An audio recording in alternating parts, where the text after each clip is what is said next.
Það hefur lengi verið vitað að heilinn starfar betur ef við sofum vel. En það aðeins nú nýlega sem við erum farin að skilja hversu gríðarlega mikilvægur svefnin er. Tökum minnið sem dæmi.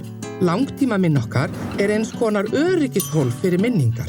Allt sem við lærum og upplifum yfir daginn flutt þangað meðan við sofum. Þannig að ef þú færð ekki nægan svefn, þá getur verið erfitt að muna það sem þú lærðir fyrir próf kvöldið áður eða daginn þar áður. Svefn virkar því í raun eins og orkuskot fyrir líkamann. Margar heimsfrægar íþróttastjörnur nýta svefn markvisst við þjálfun sína.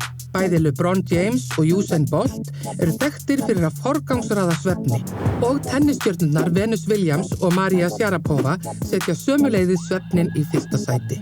Þau vita að því oftar og meira sem þú notar vöðvana, því lengri tíma tekur fyrir líkamann að gera við og byggja þá upp. Og það gerist á meðan þú sefur.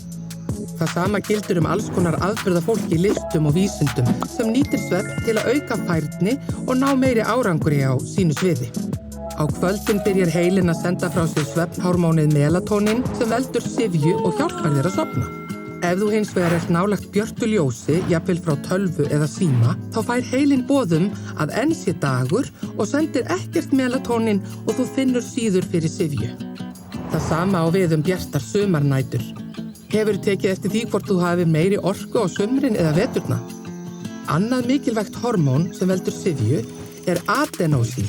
Það safnast upp eftir því hve lengi þú ert búin að vera vakandi, svolítið eins og stundaglas. Til að adenosín valdi syfju, þá þarf það að leggjast á sinn stað í heilanum.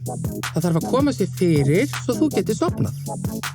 Þegar þú færðir sopa af drykk sem inniheldur koffín, þá bókstaflega sparkar það adenosínunu úr rúminu. Adenosín nær þá ekki að hjálpa þér að sofna. Því 6 til 8 tímum eftir að þú tekur sopa af orkudrykk helmingur koffínsins enn í líkamannum. Og ef þú nærð að sofna, þá truflar koffínið svefninn án þess að þú verður endilega var við það.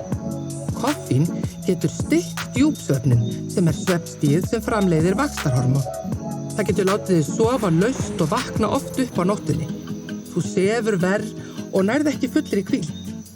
Orkudrykkir geta þannig komið í veg fyrir að þú hvílist nóg. Þó að þér finnist þú hafa meiri orku með orkudrykkjum, þá þarftu alveg jafn mikinn svefn og áður. Ertu ennþá vakandi? Í næsta myndbandi færðu að vita allt líðan þína og orkudrykki.